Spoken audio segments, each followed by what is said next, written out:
Radio station मैं हूँ आपकी आरजे मेघा तो बिंदास बजाइसी and now it's time for something special. ಇವತ್ತು ನಮ್ಮ ಜೊತೆಗಿದ್ದಾರೆ doctor Harsha Yalagi who is chief consultant physiotherapist at Sanmati Physiotherapy Clinic.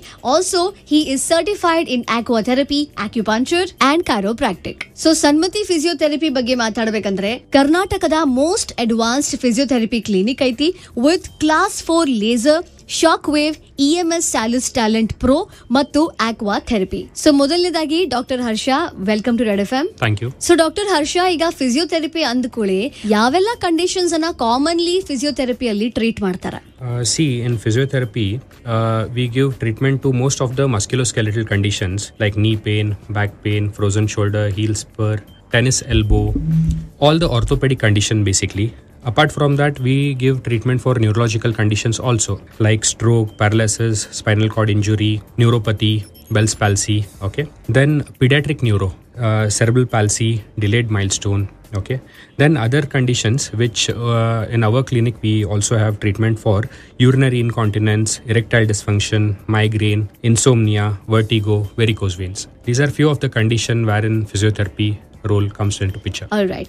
So physiotherapy related ನಿಮಗೇನಾದರೂ ಪ್ರಶ್ನೆಗಳು? knee pain has become very common irrespective of age. ಆದ್ರೂ ಕೂಡ youngsters ಆಮೇಲೆ old age ಇದ್ದವರಲ್ಲಿ ಯಾವೆಲ್ಲ types of knee pain ಕಂಡು ಬರ್ತಾವ? ಯೂಶಲಿ ಯಂಗ್ಸ್ಟರ್ಸ್ ಮತ್ತೆ old age ಮಂದೆಗೆ ಯಂಗ್ಸ್ಟರ್ಸ್ಗೆ ಯೂಶಲಿ ನೀ ಇಂಜುರೀಸ್ ಆಗ್ತವೆ, like ACL ligament injury, menisci tear, tendinitis ಆ ಥರ ಎಲ್ಲ, ಅಂದರೆ ವೇರ್ ಆ್ಯಂಡ್ ಟೇರ್ ಅನ್ಬೋದು. ಓಕೆ, ಆಮೇಲೆ ಯಂಗ್ ಏಜ್ದವ್ರಿಗೆ ಮತ್ತು ಓಲ್ಡ್ ಏಜ್ಗೆ ನೀ ಅರ್ಥ್ರೈಟಿಸ್ ಅಂತ ಆಗುತ್ತೆ. Knee arthritis is nothing but wear and tear of the knee joint. ಹೇಗೆ ಏಜ್ ಆದಮೇಲೆ ಕೂದಲುಗಳು ಬಿಳೆ ಆಗ್ತವೆ, ಕ್ಯಾಟ್ರಾಕ್ಟ್ ಬರ್ತದೆ, ಮೋತಿ ಬಿಂದು ಅಂತಾರೆ, ಆ ಥರ ಮಂಡಿನೂ ಸವಿತದೆ. ಇದು ಎಲ್ಲರಿಗೂ common. 90% of the females after 45 knee arthritis ಬರ್ತದೆ and 70% of the men after 45 knee wear and tear, ಮಂಡಿ ಸೌಕಳಿ ಅನ್ಬೋದು. It is nothing but degenerative changes of the knee joint. It is called osteoarthritis of knee joint. But age ಆದವ್ರಿಗೆ knees ಅಲ್ಲಿ osteoarthritis ಆಗೋಕೆ common causes ಏನು? ನೋಡಿ, ಮಂಡಿನೂ 1-2 reason ಸಂಬಂಧ ಬರಲ್ಲ, ಒಂದು 4-5 ಫ್ಯಾಕ್ಟರ್ ಇನ್ವಾಲ್ವ್ ಆಗ್ತವೆ. ಅದಕ್ಕೆ ನೀ ವೇರ್ ಆ್ಯಂಡ್ ಟೇರ್ ಆಗುತ್ತೆ. ಮೊದಲೇದು ಏನು ಅನ್ಬೇಕಂದ್ರೆ ಮಸಲ್ ವೀಕ್ನೆಸ್. ನಮ್ಮ ಕ್ವಾಡ್ರಿಸೆಪ್ಸ್ ಮಸಲ್ಸ್, ಹ್ಯಾಮ್ಸ್ಟ್ರಿಂಗ್ ಮಸಲ್ಸ್ ವೀಕ್ ಆದವು ಅಂದರೆ ಮಂಡಿ ಮೇಲೆ ಜಾಸ್ತಿ ಭಾರ ಬೀಳ್ತದೆ, ಸೊ ವೇರ್ ಆ್ಯಂಡ್ ಟೇರ್ ಆಗ್ತದೆ. ಮತ್ತೊಂದು ಲುಬ್ರಿಕೇಶನ್ ಅಂತೇವೆ ನಾವು, ಒಂದು ಸೈನೋವೆಲ್ ಫ್ಲೂಯಿಡ್ ಅಂತ ಇರ್ತದೆ. It acts as a lubrication in the knee joint. ಅದು ಲುಬ್ರಿಕೇಶನ್ ಹೇಗೆ ಕಡಿಮೆ ಆಗುತ್ತೆ ಏಜ್ ಆದ್ಮೇಲೆ, ಫ್ರಿಕ್ಷನ್ ಜಾಸ್ತಿ ಆಗುತ್ತೆ, ಸೊ ವೇರ್ ಆ್ಯಂಡ್ ಟೇರ್ ಆಗ್ತದೆ. ಬಾಡಿ ವೇಟ್, ಸಪೋಸಿಂಗ್ಲಿ ಅ ಪರ್ಸನ್ ಅವರು 60 kg ಇದ್ದಾರೆ ಅಂದರೆ ಒಂದೊಂದು ಮೊಣಕಾಲ್ ಮೇಲೆ 30 kg ವೇಟ್ ಇರ್ತದೆ. So more the weight more the load on the knee joint, ಅದೊಂದು ಫ್ಯಾಕ್ಟರ್. ಆಮೇಲೆ ಅಲೈನ್ಮೆಂಟ್, ಯೂಶಲಿ ಹಿಪ್ ಬೋನ್ ಅಗಲಾಗೋದ್ರ ಸಂಬಂಧ ದಪ್ಪ ಆದರೆ ಅಥವಾ post delivery, so alignment, knee alignment change ಆಗುತ್ತೆ. Usually medial compartment, medial side of the knee wear and tear ಜಾಸ್ತಿ ಆಗುತ್ತೆ. So that is one more factor. ಆಮೇಲೆ ಹಾರ್ಮೋನಲ್ ಚೇಂಜಸ್ ಆದಮೇಲೆ ಆಫ್ಟರ್ 40-45 ಮೆನೋಪಾಸ್ ಆದಮೇಲೆ, ಪೀರಿಯಡ್ಸ್ ನಿಂತ ಮೇಲೆ, that is one more factor for knee arthritis. Last is ಏನು hereditary, ತಂದೆಗೆ ತಾಯಿಗೆ ಇದ್ರೆ ಮಕ್ಕಳಿಗೂ ಅದು ಬರೋದು ಸಾಜಿಕ. Not only their property, their health condition also they might get. Super, that's lot of information. So guys, ಇದೇ ತರ ಇನ್ನೂ ಸಾಕಷ್ಟು ಮಾಹಿತಿಯನ್ನ ಶೇರ್ ಮಾಡ್ತೀವಿ ನಿಮ್ ಜೊತೆ, ನೀವೆಲ್ಲೂ ಹೋಗ್ಬೇಡ್ರಿ ಕೇಳ್ತಾ. Doctor, types of knee pain ಬಗ್ಗೆ ಮಾತಾಡಿದ್ರಿ in youngsters and old people, but physiotherapy ಈ ನೀ ಪೇನ್ ಅನ್ನ ಕಡಿಮೆ ಮಾಡಕ್ಕೆ ಹೆಂಗ್ ಹೆಲ್ಪ್ ಮಾಡ್ತದ? ಈಗ ಏನ್ ವೇರ್ ಆ್ಯಂಡ್ ಟೇರ್ ಆಗಿರ್ತದೆ, ನಮ್ಮ ಫಿಸಿಯೋಥೆರಪಿ ಟ್ರೀಟ್ಮೆಂಟ್ ಕೊಟ್ಟು ಇನ್ಫ್ಲಮೇಷನ್ ಕಡಿಮೆ ಮಾಡ್ತೀವಿ, ಮಸಲ್ ಸ್ಟ್ರೆಂಥನಿಂಗ್ ಮಾಡ್ತೀವಿ.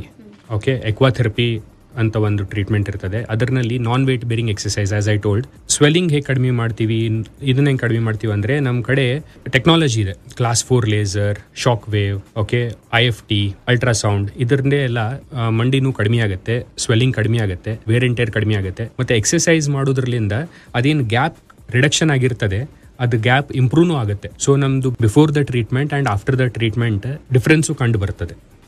So now moving to the back pain.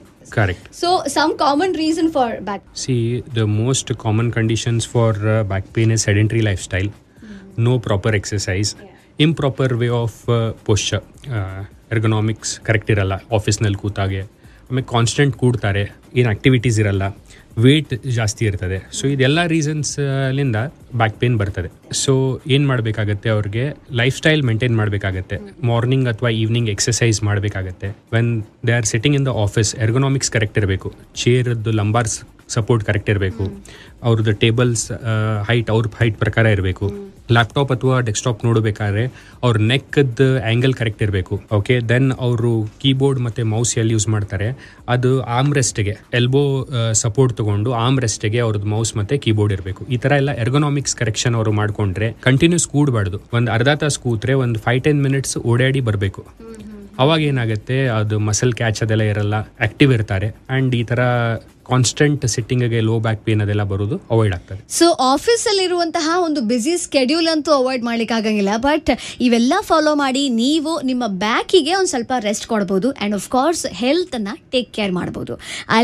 So doctor, ಈ ಡಿಸ್ಕ್ ಬಲ್ಜ್ ಅಥವಾ ಸ್ಲಿಪ್ ಡಿಸ್ಕ್ ಅಂದ್ರೆ ಏನು? ಅದು ಆಕ್ಚುಲಿ ಸ್ಲಿಪ್ ಡಿಸ್ಕ್ ಅಥವಾ disc bulge it is one and the same. Normally ಏನಾಗುತ್ತೆ, if a person is weighing 100 kg, okay, 70 kg of the load back muscles ತಗೋತದೆ, ಬರೀ 30 kg ಅವ್ರ ಸ್ಪೈನ್ ಮೇಲೆ ಬೀಳ್ತಿರ್ತದೆ, vertebral bodies and the disc. ನಾವು if the person's back muscles R weak, ಆಮೇಲೆ ಅವ್ರದ್ದು wait ಜಾಸ್ತಿ ಆದ್ರೆ ಏನಾಗುತ್ತೆ, ಎಲ್ಲಾ ಲೋಡ್ ಅವ್ರದ್ದು ಸ್ಪೈನ್ ಮೇಲೆ ಬೀಳಕ್ ಚಾಲೂ ಆಗುತ್ತೆ. That would be the bone and the disc. Bone rigid ಇರ್ತದೆ, ಬೋನ್ ವೇಟ್ ತಗೋತದೆ, ಬಟ್ ಡಿಸ್ಕ್ ಏನಿರ್ತದೆ ಮಿದು ಇರ್ತದೆ, ರಬ್ಬರ್ ತರ. ಡಿಸ್ಕ್ ಇದ್ದ ಸಂಬಂಧ ಮೂವ್ಮೆಂಟ್ ಪಾಸಿಬಲ್ ಇರ್ತದೆ, forward flexion, forward bending of the back, backward bending, lateral bending, rotation of the back, rotation of the neck, ಇದೆಲ್ಲ ಪಾಸಿಬಲ್ ಇದೆ ಡಿಸ್ಕ್ ಇದೆ ಅಂತ ಹೇಳಿ.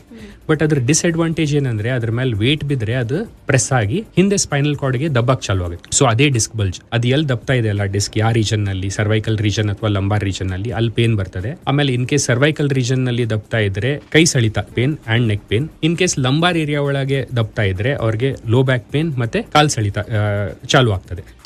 ಇದಕ್ಕೆ ಫಿಸಿಯೋಥೆರಪಿ ಪೇಷಂಟ್ ಜಲ್ದಿ ಬಂದ್ರೆ ಅದರದ್ದು ಟ್ರೀಟ್ಮೆಂಟ್ ಎಫೆಕ್ಟಿವ್ ಮತ್ತೆ ಚೆನ್ನಾಗಿರ್ತದೆ, ಸರ್ಜರಿ ಅವಾಯ್ಡ್ ಮಾಡಬಹುದು. ಅವರು ಪೇನ್ ಕಿಲ್ಲರ್ಸ್ ತಗೊಂಡು ಅದನ್ನ ಮುಂದೆ ದೂಕಂತ ಹೋದ್ರೆ ಅದು ಜಾಸ್ತಿ ಆಗುತ್ತೆ, ಎಗ್ರಿವೇಟ್ ಆಗುತ್ತೆ. ಸೊ ಅದು ಎಗ್ರಿವೇಟ್ ಆಗ್ಲಾರ್ದಂಗೆ ನೋಡಿಕೊಂಡು ಮೊದಲನೇ ಫಿಸಿಯೋಥೆರಪಿಗೆ ಬಂದ್ರೆ we can give better results. Advanced physiotherapy machines use ಮಾಡಿ muscle spasm, inflammation, nerve irritation, numbness ಇದನ್ನೆಲ್ಲ ಕಡಿಮೆ ಮಾಡ್ಕೋಬಹುದು, ಗುಣ ಮಾಡಬಹುದು. ದೆನ್ ಕೈರೋಪ್ರಾಕ್ಟಿಕ್ ಮಾಡಿ ಅದನ್ನ ಸ್ಪೈನ್ ಅಲೈನ್ಮೆಂಟ್ ಮಾಡಬಹುದು. ದಟ್ ಇಸ್ ಸ್ಪೈನ್ ಅಲೈನ್ಮೆಂಟ್ ಗೆ ಕೈರೋಪ್ರಾಕ್ಟಿಕ್ ಅಂತೀವಿ. ದೆನ್ ಮಸಲ್ ಸ್ಟ್ರೆಂಥಿಂಗ್ ಮಾಡಬೇಕಾಗುತ್ತೆ, ಎಲ್ಲಾ ಲೋಡ್ ಬ್ಯಾಕ್ ಮಸಲ್ಸ್ ತಗೋಬೇಕು. ಬ್ಯಾಕ್ ಮಸಲ್ ಸ್ಟ್ರಾಂಗ್ ಆದ್ರೆ ದಟ್ ರೇಷೋ 70:30 ರೇಷೋ ಏನಿದೆ, 70% ರೇಷೋ ಮಸಲ್ಸ್ ತಗೋತದೆ, 30% ಲೋಡ್ ಅಷ್ಟೇ ಸ್ಪೈನ್ ಮೇಲೆ ಬೀಳ್ತದೆ. ಸ್ಪೈನ್ ಮೇಲೆ ಲೋಡ್ ಕಡಿಮೆ ಬೀಳಕತ್ಮೇಲೆ ಅದ್ರ ಡಿಸ್ಕ್ ಏನ್ ಬಲ್ಜ್ ಆಗಿತ್ತು ಅದು ಕಡಿಮೆ ಆಗ್ತಾ ಬರ್ತದೆ. So physiotherapy can give very good and effective results for disc bulge. Great. So thank you so much, Dr. Harsha. It was all very important information that you shared with us. It was a pleasure talking to you. Thank you, Doctor. Guys, ನೀವೆಲ್ಲೂ ಹೋಗ್ಬೇಡ್ರಿ, I'll be back. ಕೇಳ್ತಾ ಇರಿ super hits 93.5 red FM. ಮಸ್ತ್ ಮಜಾ ಮಾಡಿ.